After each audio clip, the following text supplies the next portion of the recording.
So welcome everyone. This is our fourth and final lecture this semester in the series organized by the Transnational Feminism, Solidarity and Social Justice Project. It's a project funded by the Open University Society Network. And it brings together scholars and students from various awesome colleges and universities across the world. It's great that we have several representatives of these colleges and universities in the audience with us today. My name is Agata Lisiak, and I'm the leader of this awesome project and also Associate Professor of Migration Studies at Bard College, Berlin. And I'm thrilled to welcome Professor Akwugo Emejulu to our virtual space today. In a second, I'll pass on the mic to a dear colleague, Dr. Cassandra Ellerby, who will introduce Professor Emejulu and later moderate the discussion. Cassandra is a visiting faculty at Bard College Berlin and Officer for Diversity and Inclusivity at the University of Bremen. She's an activist and scholar, and her work focuses on Black diaspora in Germany and in Europe. Cassandra has been working very closely with migrant and refugee women of color in Germany and beyond, and conducts anti-racism trainings and many other fascinating activities. And we're thrilled that she's with us in the project and that she's hosting today's event. So I'm passing it on to you, Cassandra. Thank you. Thank you so much, Agata. And Akwugo, I would have moved mountains to be able to present you today. So thank you for the invitation. And I'm just going to briefly present Dr. Akwugo Emejulu. She completed her bachelor's degree in political science at the American University. And she joined the University of Glasgow for her graduate studies, where she earned a master's of philosophy and urban policy. She then moved to the University of Strathclyde, for her PhD, which was awarded in 2010. Her PhD thesis looks at community development as a discourse, identities, and social practices in the United States and in the UK. Her research interests include the sociology of race, class, and gender, and women of color grassroots activism. She has also worked as a community organizer in the US and in the United Kingdom, and she was a senior lecturer at the University of Edinburgh. She was appointed in 2017 at the University of Warwick as a professor of sociology and is a fellow of the Academy of Social Sciences, a co-editor of Politics, Groups, and Identities, and an inaugural winner of the Flax Foundation's Emma Goldman Prize. And I just want to add one little thing. She was also very important in the organization of the third annual Black Feminism, Womanism, and Politics of Color of Women in Europe in 2018 here in Berlin. I would just like to mention three of her select publications. 2015 was Community Development as Micropolitics, Comparing Theories, Policies, and Politics in America and Britain. 2017, Minority Women and Austerity, Survival and Resistance in France and Britain. And in 2019, To Exist is to Resist, Black Feminism in Europe. And so I pass the baton to Dr. Professor Emejulu. Thank you. Thank you, Cassandra and Agata, for that wonderful introduction. And I'm really excited to be here to present some new work that I'm kind of struggling with at the moment. So I'm looking forward to having a conversation with all of you guys about this. So let me share my screen and then we'll get started. Okay, now you guys can see the screen, yes? Okay. That's fine. Let's do this. All right, so I'm here talking, working on a new project that is delving into kind of the emotional politics of women of color activists in Europe. I will say, and I'll be honest, that I have resisted for a long time the so-called effective turn in sociology and the sociology of emotions and the politics of emotions, mostly because they have been deracialized for so long. And oftentimes when we're talking about the sociology of emotions, we're really describing white women's emotions. And so I've really resisted delving into a lot of that work. But because of some really fantastic work that's been done by Ada Wingfield in particular, but of course Sarah Ahmed, who have done some really great work, some pathfinding work to really think about how emotions and feelings are not just gendered, but also racialized and classed. I kind of feel more confident to kind of start kind of delving into this, and thinking about the implications for women of color activists at this moment. So what I'm going to do is talk to you this afternoon about two perhaps unexpected emotions that we see prevalent in women of color's activist spaces, and that is ambivalence and vulnerability. And so I want to use these as a frame to thinking about women of color's activism. So the first thing I'll do is give you a quick overview of why I'm interested in this, this emotional turn of women of color's politics at this moment in time. I'll talk a little bit about the idea of vulnerability as an emotion, and it doesn't function perhaps in the way that you might think it should do or would do amongst women of color activists. I'll go on to talk about methodology and methods because I want to present some empirical findings for you. Sorry, it's really cold. We're in the middle of a storm, and this is my wool blanket that I have at the moment. Anyway, so I'm going to present my methodology and methods because this is drawn from an earlier research project called The Politics of Catastrophe, and then I'll present some empirical findings because I think it's always best. So rather than just my theorizing about that. Okay, right. So first things first, in terms of the emotional politics of women of color activists. So I've been studying women of color's activism in Europe for about 15 years now, which is truly horrifying. I'm super old. And I suppose what's very interesting is to see, I've noticed a shift in the ways in which women of color are thinking about and narrating their work. So especially from 2008 onwards, so from the economic crisis and then the wave of austerity measures, both at the national and the EU levels, we saw women of color, of course, absolutely preoccupied with the rolling back of social welfare states. That then combined with, of course, the uptick in xenophobic, far-right, racist rhetoric regarding migrants and the so-called migration crisis from about 2015. And that is still prevalent.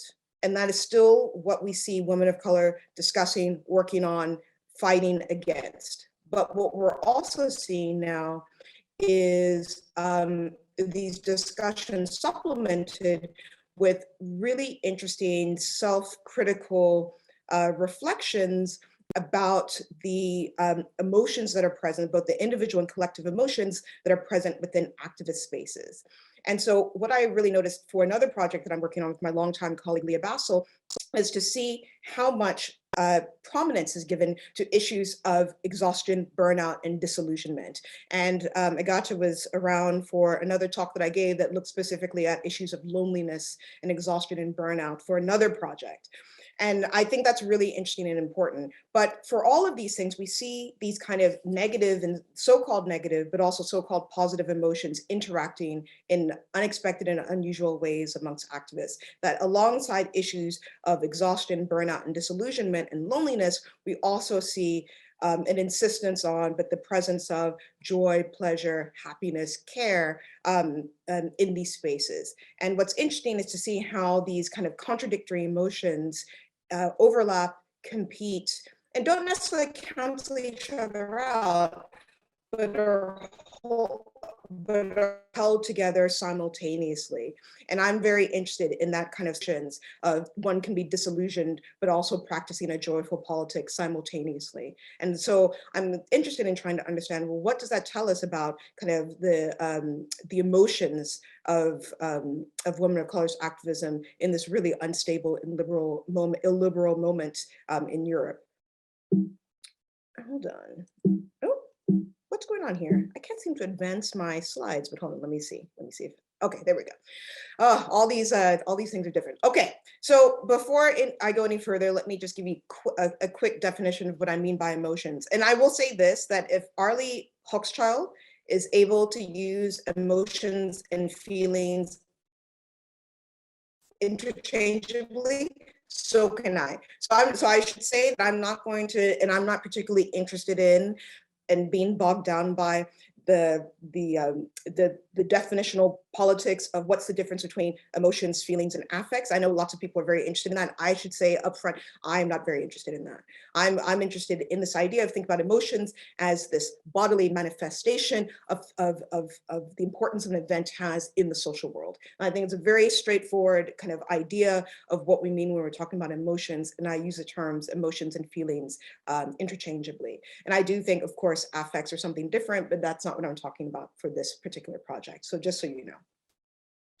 And so if emotions are the bodily manifestation of something that's important, so something that you've kind of witnessed or something that's acting upon you or some sort of event in the social world, I think that's a really important starting point. But I think it doesn't end there, because I think it's really important to understand emotions as socio-political constructions.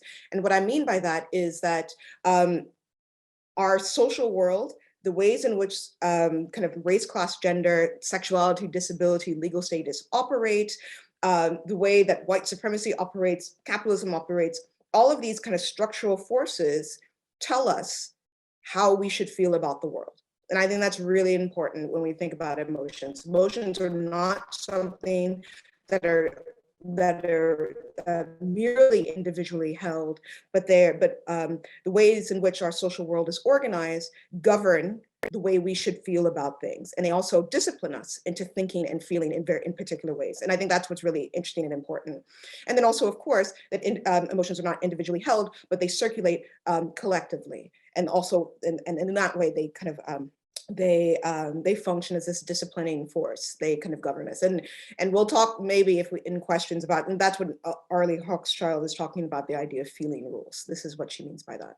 So as I say, in women of color's activist spaces, what we see is that joy and disillusionment seem to operate simultaneously, that they are both present and they're both felt simultaneously in the ways in which activists narrate their work. And for me, I think that seems to kind of signal this idea of a deep ambivalence that governs the ways in which women of color think about their work and also think about themselves and their place in not just in their communities, but I would say their place in kind of European societies more broadly, right? And we'll go on to, I'll show you an example of kind of what that looks like.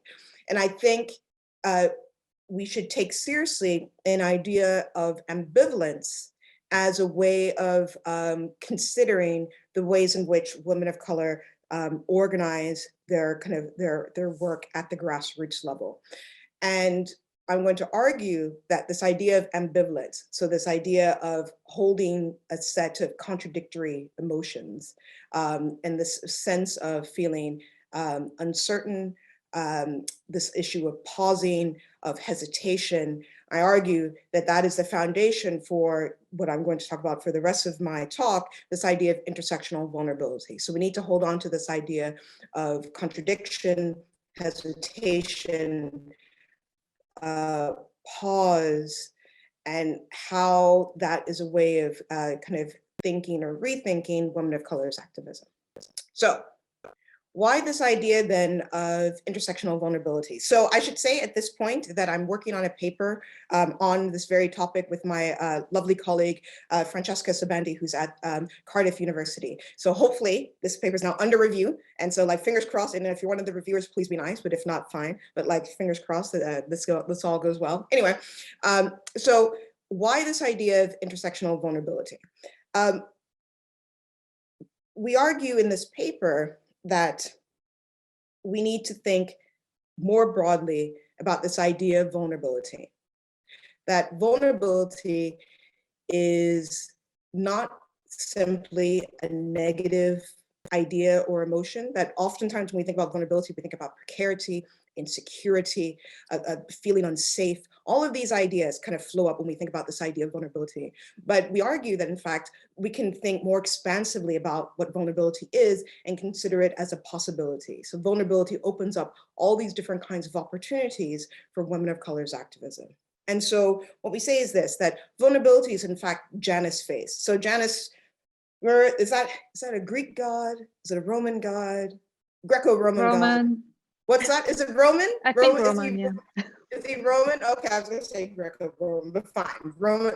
So of the many face, he looks towards the past and the present, right? I think is the part of his jam. Thank you, God, for keeping me straight on these things. And I think if we can conceptualize vulnerability in that way, it can be very, very helpful, because vulnerability, of course, is a feeling of deep insecurity. It's a feeling of deep, deep precarity about oneself and the world in which one lives. But vulnerability is also the engine that makes solidarity and community possible. And so it's really important and helpful for us to think about vulnerability as both a risk and reward for activists. And so I argue that, so not only should we think about vulnerability in terms of the intersecting inequalities that women of color experience. So of course, as we know, that women of color are more likely to be unemployed, underemployed, more likely to be living in insecure housing, more likely to be living in poverty. So we know this across Europe. This is a shared experience for the vast majority of women of color. And then of course, all of those insecurities are sharpened based on one's legal status at the moment. That being said, we also have to combine this with this idea of the ways in which women of color come together. And by women of color, I mean those kind of cis and trans women and non-binary folks who experience processes of racialization, gender hierarchy, and class domination.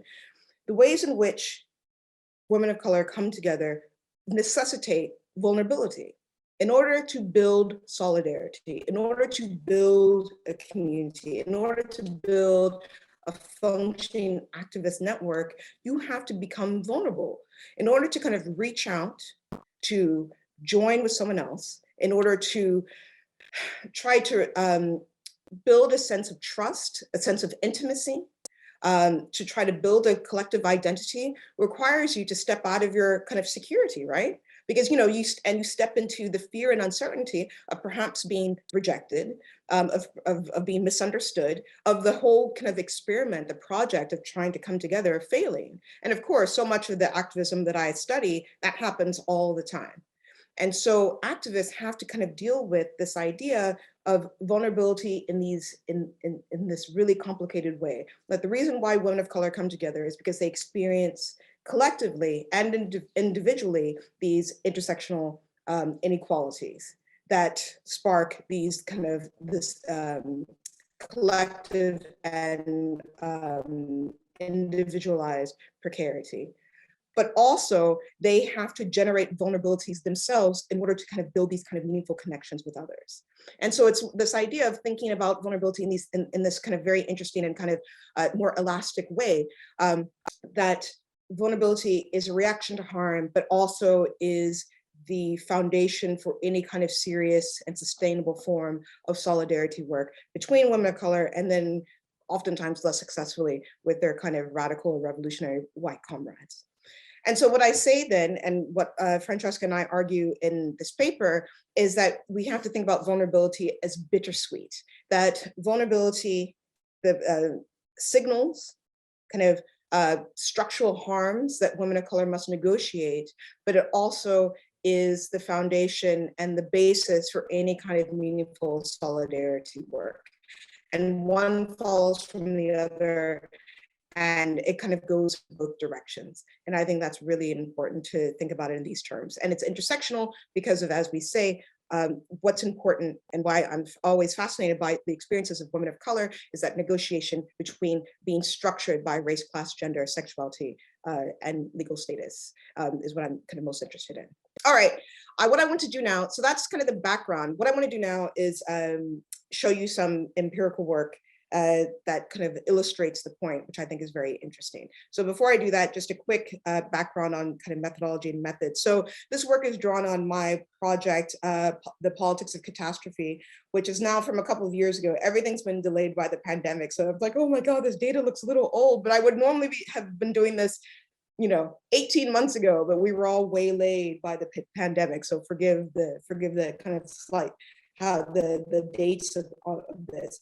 So with two other research assistants, we undertook interviews and focus groups with women of color activists in London, Amsterdam, and in Austin, Texas, where I'm not from Austin, I'm from Dallas, but this is where my family now lives. And this was a couple of years ago now, from November to December through 2017 and 2018. As I say, I've already defined what I mean when I'm talking about women of color. For all the work that I do, I'm particularly interested in those activists who are working against austerity, against the far right, and for migrants' rights. And if you want to ask me more questions about methodology and methods, happy to answer them later. Okay, so let me show you some of what these kind of bittersweet, as I'm calling them, bittersweet vulnerabilities look like. So how kind of these structural harms must always lead to community, but community then is always tainted, I think tainted is quite right in this way. And so we have to kind of think expansively about what vulnerability does and how ambivalence structures women of color's activism. So starting first with this Dutch Surinamese anti-racist activist. So this is a anti-Zwarte Piet activist. So for those of you who don't know, well, I'm sure you do know about the horror that is Zwarte Piet, of kind of folks rolling around in blackface and kind of then hiding behind this idea that it's a children's celebration. It's kind of deeply horrifying Dutch colonial relations. So I'm just going to move this out of the way because I can't quite see all of my quotes. Okay, so let me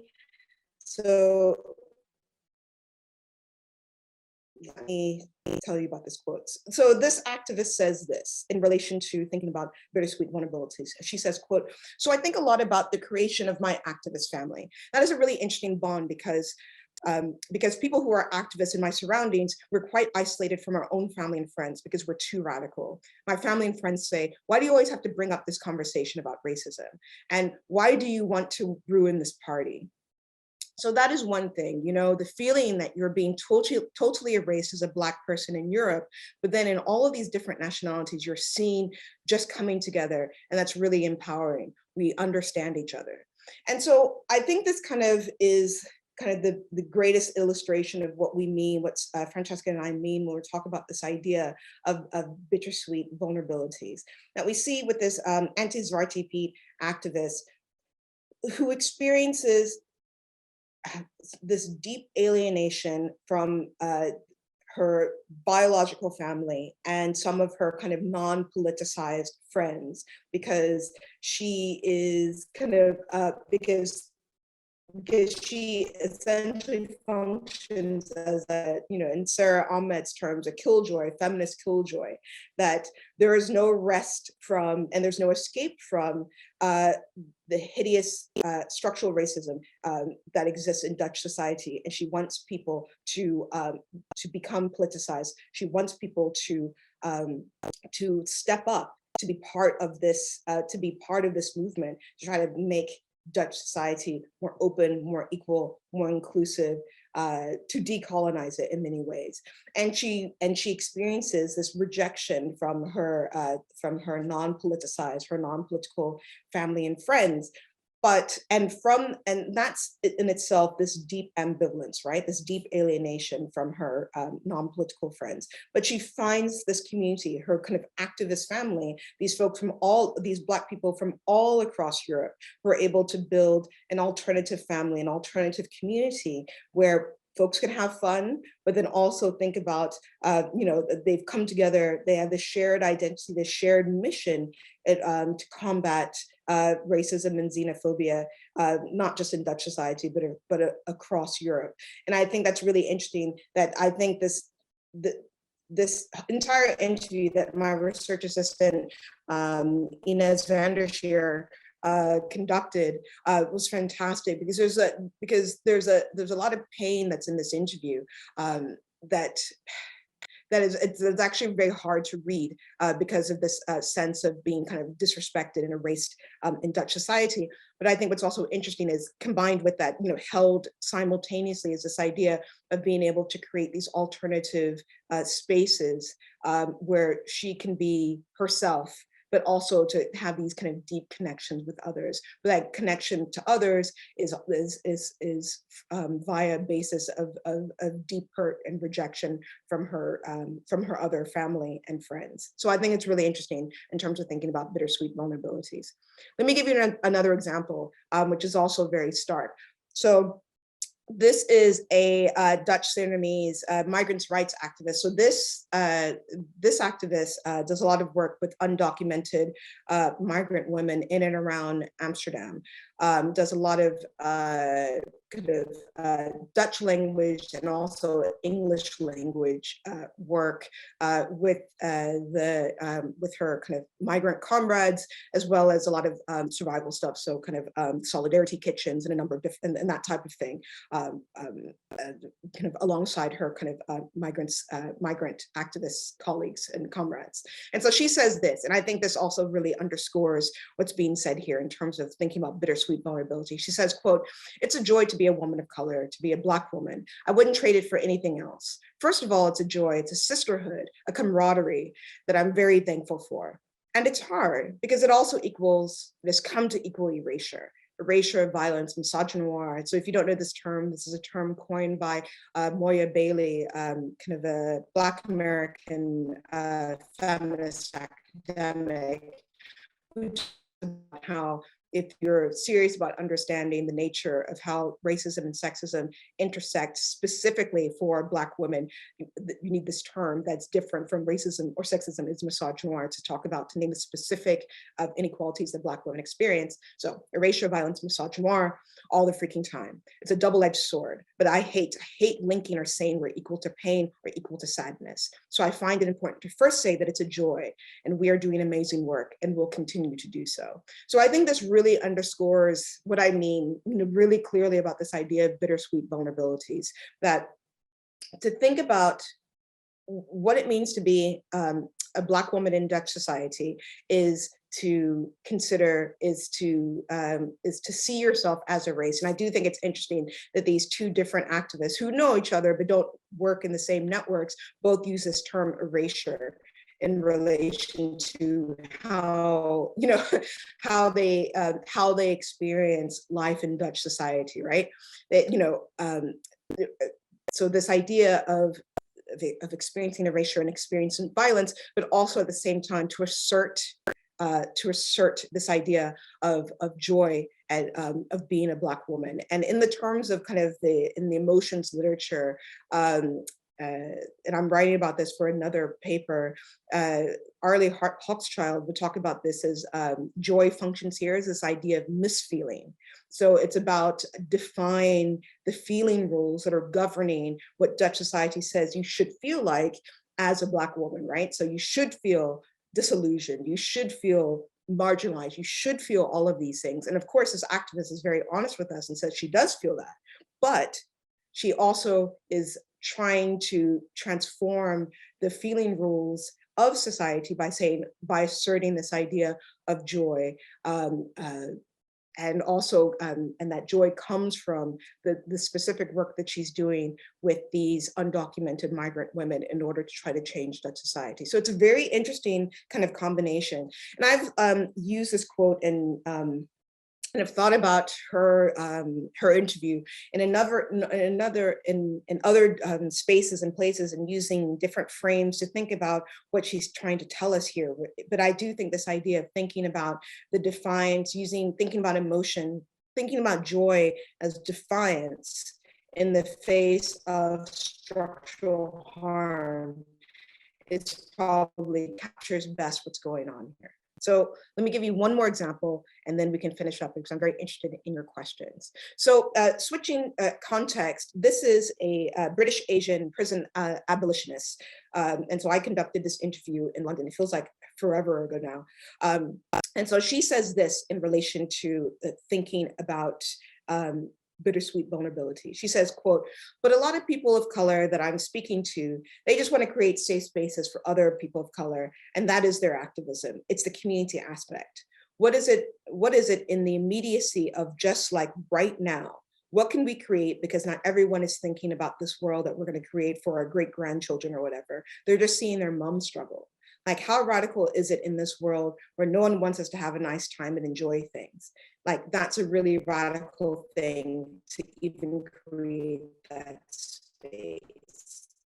So this was such an interesting interview. So this activist is part of a wider network, mostly based in London, and they occupied the space of a former prison, a former women's prison in London, as both a bid to stop the redevelopment of this space into kind of luxury flats in a traditional working class neighborhood.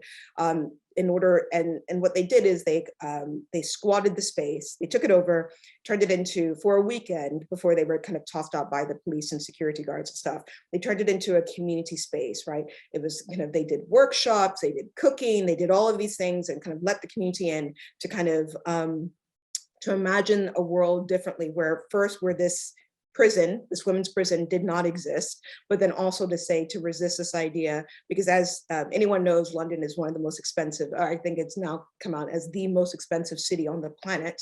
And so it's also this idea of resisting being driven out of their own community through kind of skyrocketing house prices and a lack of affordable housing provided by the state.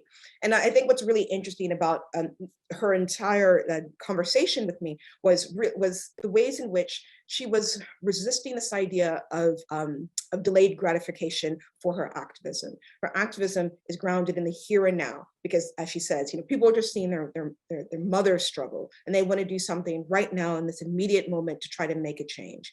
And we see the bittersweetness of what she's talking about, right? So later on in this interview, she talks about how the activism she does, and the reason why everyone she knows is political and politicized, is because women of color, in particular, at the sharp end of all of the inequalities that I've kind of mentioned previously in terms of issues to do with employment and housing, income and wealth, all of these kinds of things.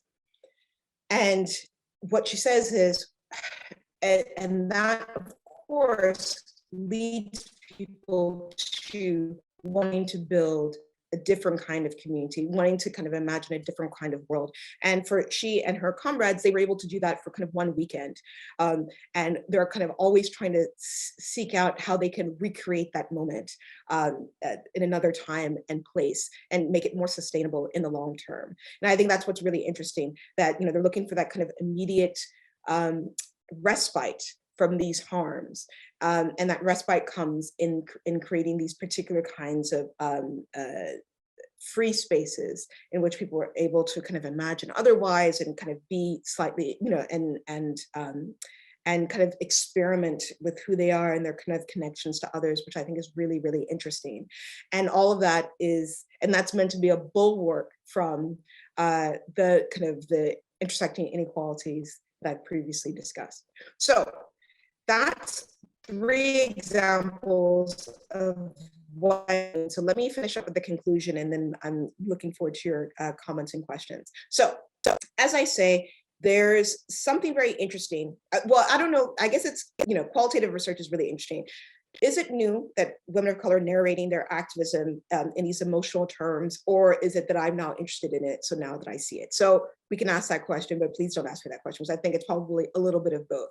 But I think what's interesting and important in this, that I'm trying to convey to you, is how these unexpected emotions kind of operate in activist spaces. That it's not just, when we think about activism and what motivates people to action, we think about, fear, we think about hope, we think about anger, we think about these kind of very straightforward black and white emotions. But I think what's really interesting about the activists that I've worked with is that we see that it's much more complicated than that. And we have this deep ambivalence and hesitation that kind of governs a lot of how they feel about themselves, about their relationships to others, and about their relationships to the wider society, which I think is very interesting. And how this idea of vulnerability and ambivalence, we often might think that these are soporific, right? These might be emotions that stop people from taking action, or emotions that to kind of undermine activism or undermine the ability for people to reach out to each other. But in fact, that's not the case. What we see is, in fact, vulnerability and ambivalence are ways in which are catalyze particular kinds of actions, and are actually very helpful for the ways in which to think about how women of color motivate themselves to action, but how they also come together.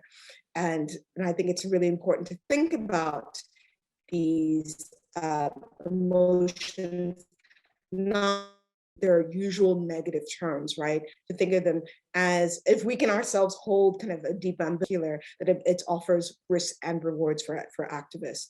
And then finally, I think this is where I'm kind of going in some of my other research, is to really think about, I think there's an entire agenda here for us to really think seriously about the feeling rules, i.e.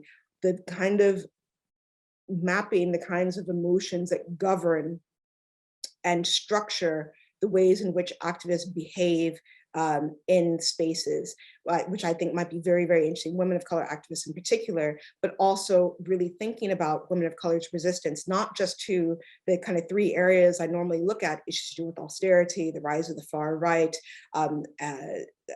austerity, far right, and for migrants' rights, but then also to think about resistance also looks like resistance to emotional domination in activist spaces. I think this is something that's really interesting, and I'd like to explore further. So that's it for me. Thank you very much, you guys.